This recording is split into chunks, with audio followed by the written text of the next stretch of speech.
Hey again, so this time I have for you a matchup between Vampire Covenant and Dread Elves.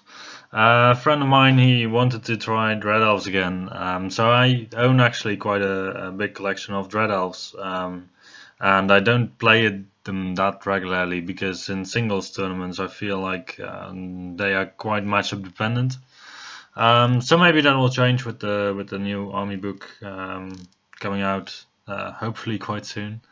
But we'll see what's gonna happen in this battle. So first we have the army list of the Vampire Covenant. You can see it on the screen now. So this is a slight variation to the normal tournament list vampire counts that I play. So in this iteration, I switched out the 5 spectral hunters that I had, together with one of the winged reapers in my list for a Varkulak. I tried one battle, 2 units of 2 winged reapers, but then I found that the units of 2 are a little bit too squishy, maybe. So I wanted to try this. So let's see how it goes. So some important elements in the list are the vampire count on the spectral steed, who has touch of greatness with spirit weapons and a cursed medallion, and the legend of the Black King. So he's quite a sturdy mobile model. And then we have a vampire courtier with Destiny's Call, with occultism and a legion standards, who goes in a unit of skeletons with also a legion standard. So this unit has a static combat rest of I believe 7. And with occultism I can get the vampire courtier to a 3+ ward save or Aegis save, and the skeletons to a 5+ Aegis save. So that's a very sturdy block. And the rest supports the list pretty well. But then let's go to the Dread Elves. First and foremost, this is by no means an optimized list, but this is just to get a bit of a feel of how the Dread Elves play also.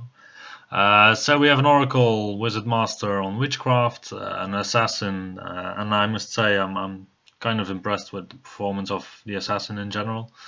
Then we have 2 units of Blades of Nap, 3 units of Dark Raiders, Divine Altar, and this time there's no BSB on it. 2 units of 6 Dread Knights, a unit of 10 Dread Judges, Medusas 3 times, 10 Tower Guard, and 2 Hunting Chariots. And as you can see, there's a lot of champions in the list. So these champions, they give you an extra attack on models that have quite good stats. So the extra attack really weighs in, and is also, for example, for the Dread Judges, you pay 230 points for 10 Dread Judges without any upgrades. For 20 points, getting an extra attack is not too bad on this type of unit, and also for the Dread Knights. Then I was a bit doubtful about the role of the Medusas in this list, because you anyway already have the Dark Raiders. But we'll see how that goes. So in terms of spells for the Vampire Covenant, on the general we have Spectral Blades, Ancestral Aid, The Dead Arise, and Arise. The BSB has also Arise, and then he has Hand of Glory and Breath of Corruption. And the vampire count on the Spectral Steed has Pentagram of Pain, which is actually quite a nice spell for him, because it also allows him to regain some wounds. And then for the Dread Elves, we only have the Witchcraft Mage and also the spell for the Medusas. So the Medusas, they can cast Deceptive Glamour as a bound spell. Then on the Mage, we have Crippling Fatigue, Bewitching Glare, Raven's Wing, and Will-O-the-Wisp. So I think my opponent got the main spells out of the Witchcraft deck, which is possibly Raven's Wing and Will-O-the-Wisp. And especially Will-O-the-Wisp, I think, is quite a strong spell. Then we go to deployment. For playing Hold Your Ground, and the deployment is Refused Flank, as you can see. So right off the bat, I see that this is my opponent, who always manages to put a unit just slightly out of the camera view. So we have he starts off with a unit of Dark Riders to deploy, and his army has a lot of small units in there. So that's an advantage to him, because, well, with the Dark Rider units, in general, whenever I also play Dread Elves, I find that these Dark Rider units, they really allow you to wait out on deployment. Because if you have 4 of these units, then you can just drop them. And I just drop them equally distributed, more or less along the line. My opponent in this case also still has his Medusas, which, yeah, they cannot flee. So that's one of the big reasons why I am not a fan of them in my fast cavalry lists, of which you can find a video also on this channel, discussing how it works. But yeah, they are fearless, so as chaffing pieces, the only way in which you can use them is to block someone or to set up a redirection. So yeah, what I'm deploying, I started with my bats because, well, I'm not gonna use them first turn. And then I have my spirit hosts next to the impossible terrain because they can move through that, so any other unit would struggle to maneuver around that. Then all the way on the right, I deployed my Vargulf to counter the Dark Riders on the right, and then I used my Dark Coach all the way on the left because I already at this point know that my Varklak's not gonna need the coach, and my general is gonna end up somewhere in the middle, more or less, probably.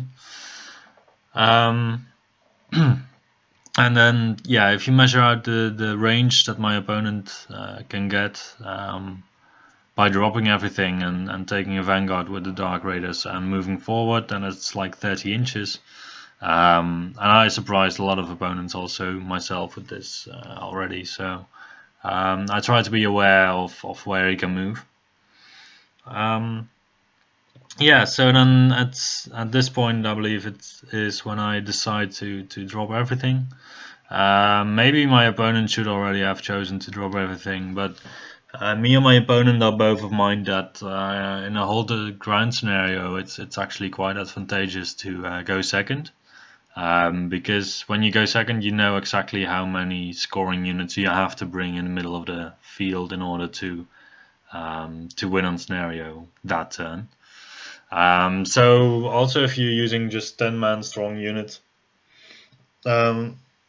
I basically only have 2 scoring units that are going to be in the center because my Vampire Knights are not going to go there probably, and the zombies, well, if they're in the center, then it's maybe a little bit too far up. So my opponent, if he has 3 scoring units to counter that, then at the right time, then he could still win on scenario. But, well, this scenario is quite tough against Vampire Covenant. So I believe we should still talk a little bit about the matchup. Yeah, so I have a couple of armies. I have Warriors of the Dark Gods, I have Vampire Covenant, I have Dread Elves, obviously. And I can play my vampires as Empire. And we were looking at what kind of matchup would be suitable for the Dread Elves. With my Warriors of the Dark Gods, I usually play a Helmor, and my opponent didn't want to face a Helmor with this list. And otherwise, I think the Dread Elves would play the best against the Warriors of the Dark Gods without Elmo. But I don't think that's a very realistic army in the current Dutch meta, at least. And then otherwise, well, Empire is just gonna mold the Dread Elf army, I feel, because you have a very decent ranged output against such an army with little wounds. And also, you have a lot of staying power in the blocks that have to stay, and a steam tank. My opponent doesn't have any answer to a steam tank in his list, basically, I feel. So we ended up putting down Vampire Covenant, even though it's also a tough army for my opponent. Just because I'm basically just focused on staying on the field, and Dread Elves are just mainly focused on first turn spike, and then not getting hit back, hopefully. But the Vampire Covenant are gonna hit back, so that's a major problem for these squishy elves. So here we have the deployment, and I'm quite happy about how this turned out. There's one thing that I didn't keep in mind, and that's the fact that my Vampire Knights are frenzy, so they can be frenzy baited, obviously, and they're outside of range of the BSB, so it's quite likely that they will gonna have to charge.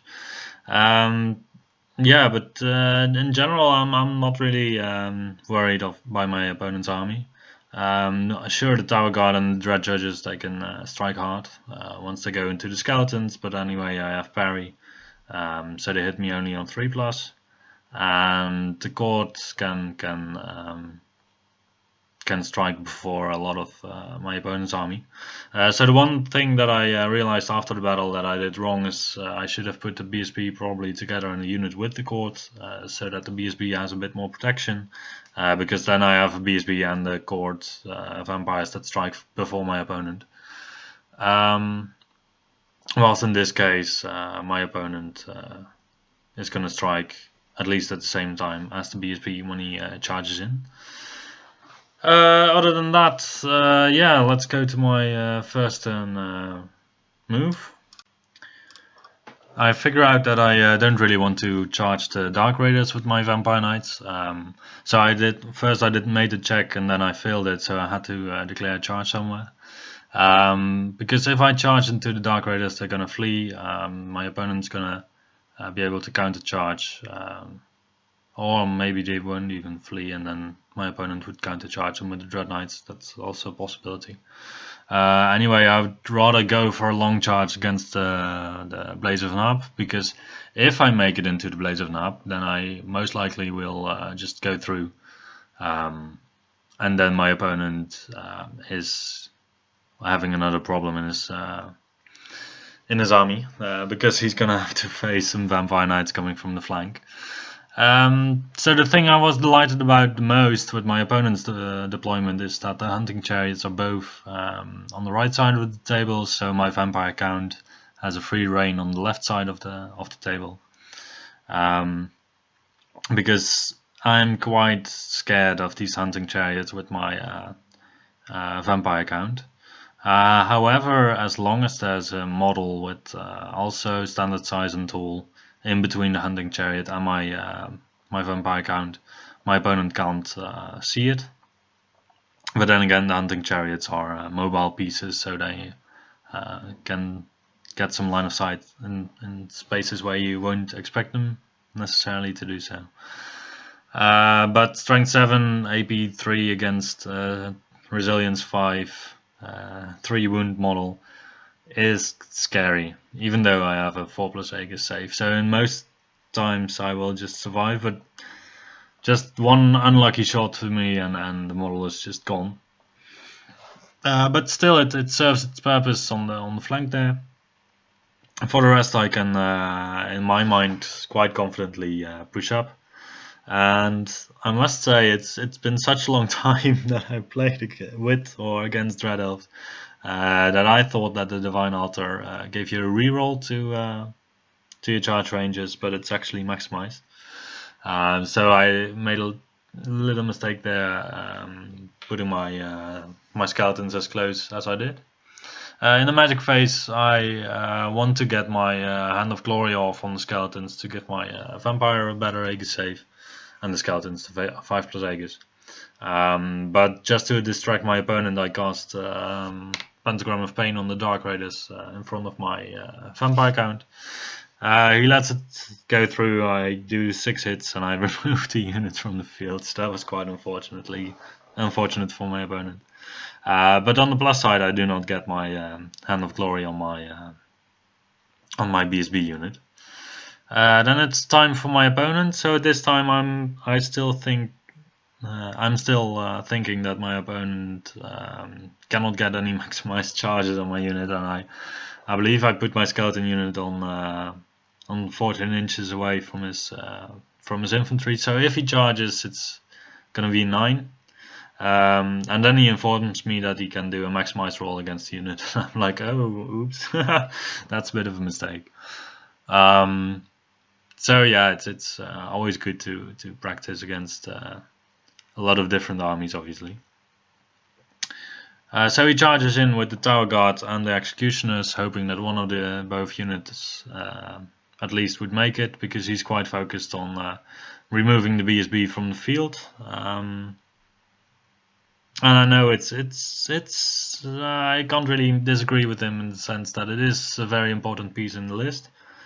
Yet sacrificing one of your own units to do so is, I don't know if I would have done it.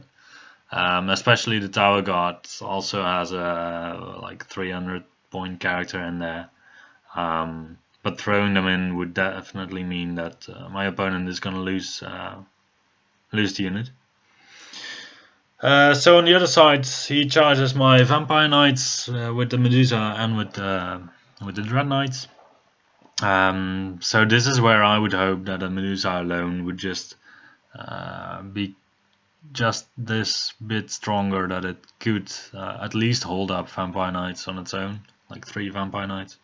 But for 135 points, I believe, it's a very good model for the point cost, but I don't feel like it fills a gap in the Dread Elf army list that it wants to fill. Like if it had either 1 advance extra, it would already make a difference, or if it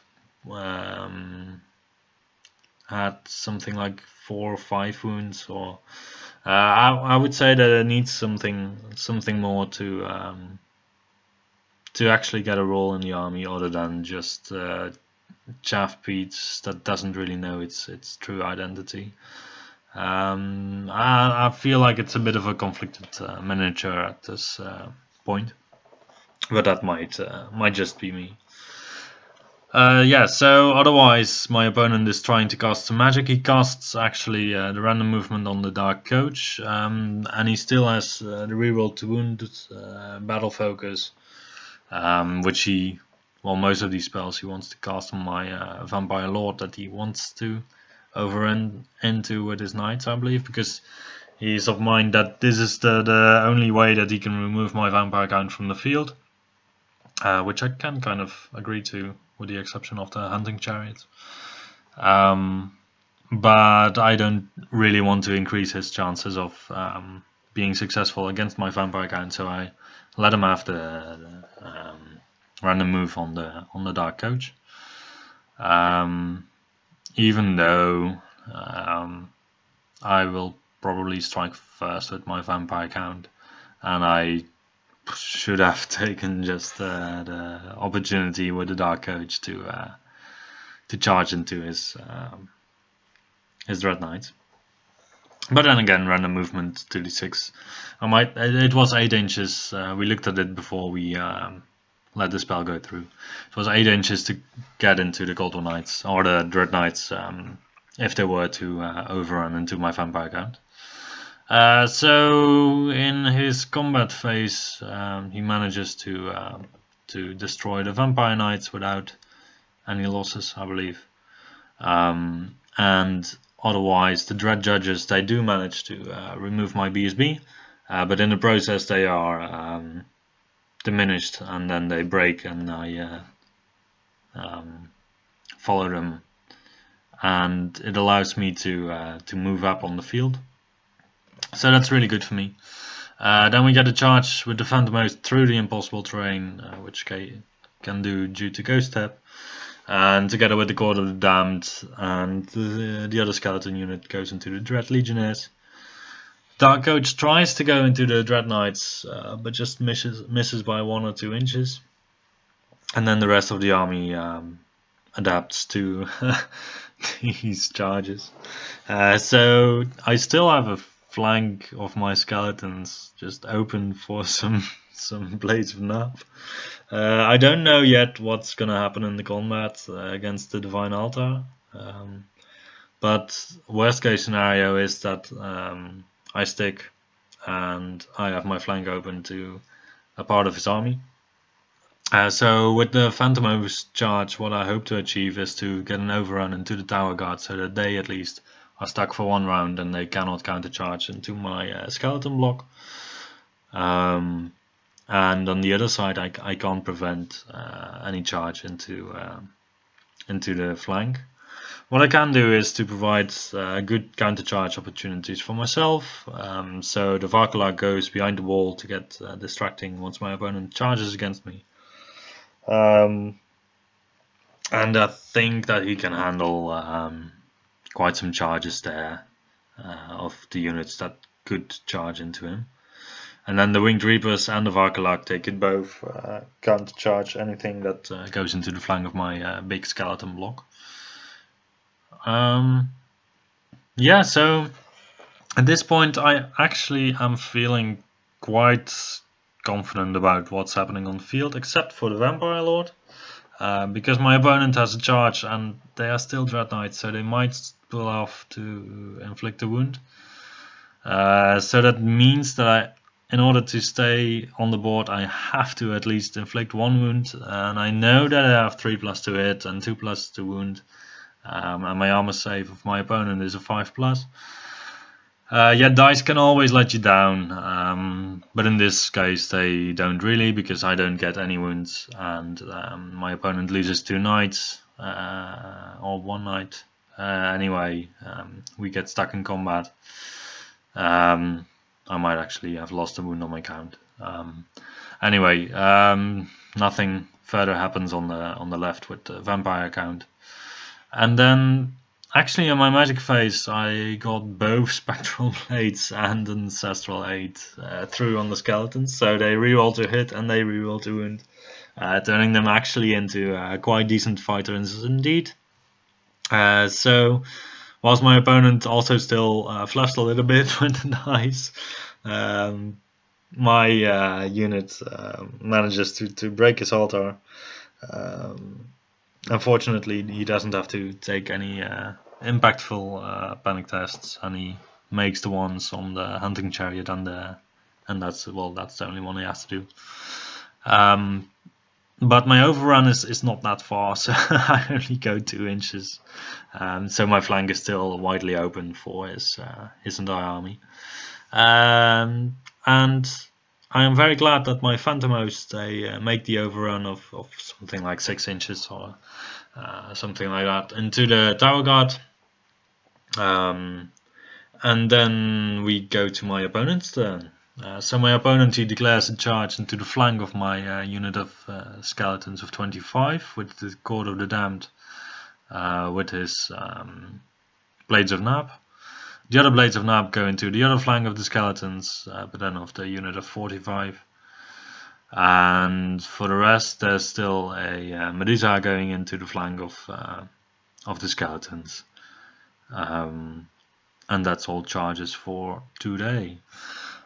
So as you can see, he could still have charged in a hunting chariot there, but these things, they only do d6 strength 5 impact hits on the charge, and they have horses that pull them with strength 3, and the 2 crewmen, they have strength 4 on the charge. They're not the greatest fighters at all. It's if you have to resort to throwing them into combat, it's they have similar damage output to an Empire buff wagon. So yeah, it's not ideal. It's only for the desperate situations that you want to do this. But then again, I would say that the board looks kind of desperate for the Dread Elf army at this point already.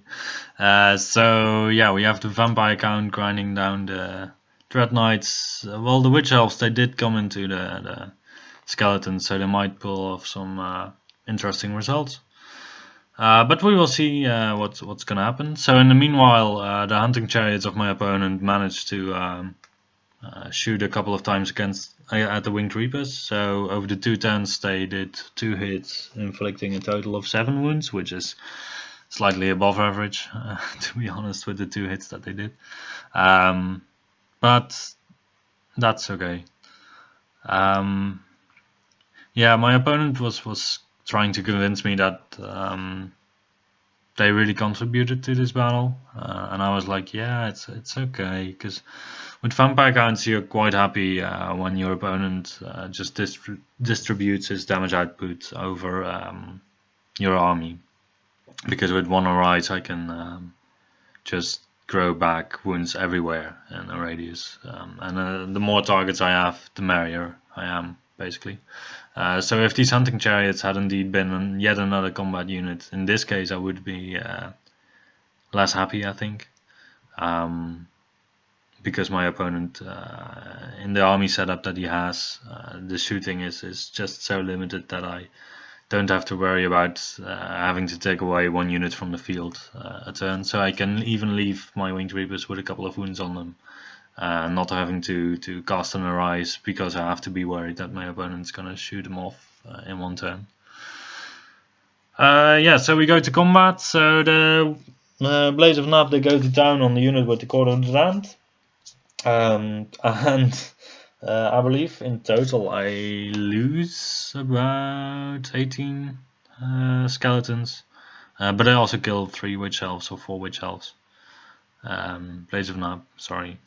And that's quite okay. So next turn I can attack with the court first with the 6 attacks of the riders that hit on 2s and wound on 2s. So then a lot of witch elves will be gone.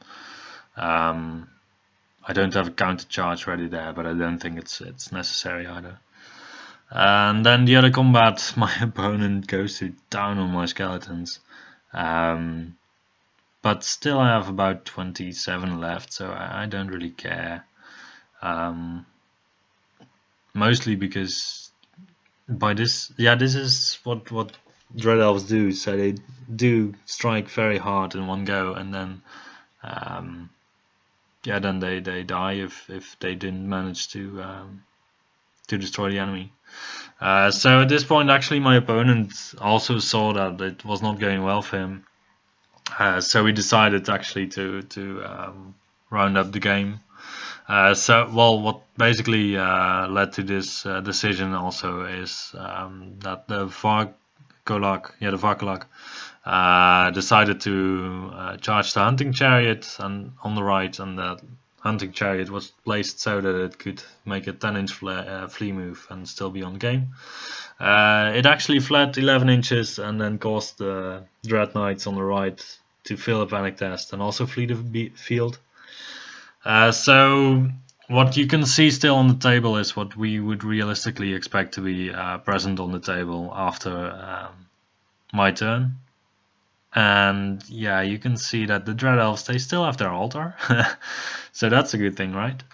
They still have the Tower Guards, but yeah, maybe they will mop a unit. Could be. We didn't do any magic for the Vampire Covenant, so probably this turn I would have focused on getting an Arise through, or alternatively just getting a unit of zombies in front of the Tower Guard. So you start with a unit of zombies that you want to conjure up, and then your opponent has to dispel that or be screwed in terms of turn order. And then the other turn he would charge into the zombies, overrun into the court, and then I could counter charge with the winged reapers, and then I would mob it all up. So basically the Vampire Covenant didn't lose a lot. I have to actually check what they lost, and I think they lost a unit of Phantomos, and arguably maybe a unit of skeletons. But my opponent doesn't have the scoring pieces anymore to score the objective in the middle. So we're calling it just a 20-0 for the Vampire count, for the Vampire Covenants. So Dread Elves, it's an interesting army. It's still an interesting army, but it's still very heavily matchup dependent. And I think in the current meta of competitive armies, it is a good counter against Warriors of the Dark Gods if you know how to play your army, and if you're prepared to play against a lot of Helmars. But yeah, if you face something like Vampire Covenant, if you face Vermin Swarm, it's even worse. Empire is bad. Highborn Elves are bad, I would say. For just a general Dread Elf army like this one. Dwarvenholz is also bad. There's quite a lot of armies that are quite bad. So yeah, I would like to see some Dread Elf army lists that are generally applicable and generally good. Um, and I know the single one with the Oracle on the Dragon, but I'm not really convinced. I'm not really a fan of big wizards on dragons because they turn it a bit into a rock paper scissors games where either your opponent has double cannons or he doesn't. And I know some people that play with double cannons, so yeah, it's a bit of a gamble. Anyway, so thank you for listening, and I hope you still appreciated this somewhat short video. But I'll see you on the next one.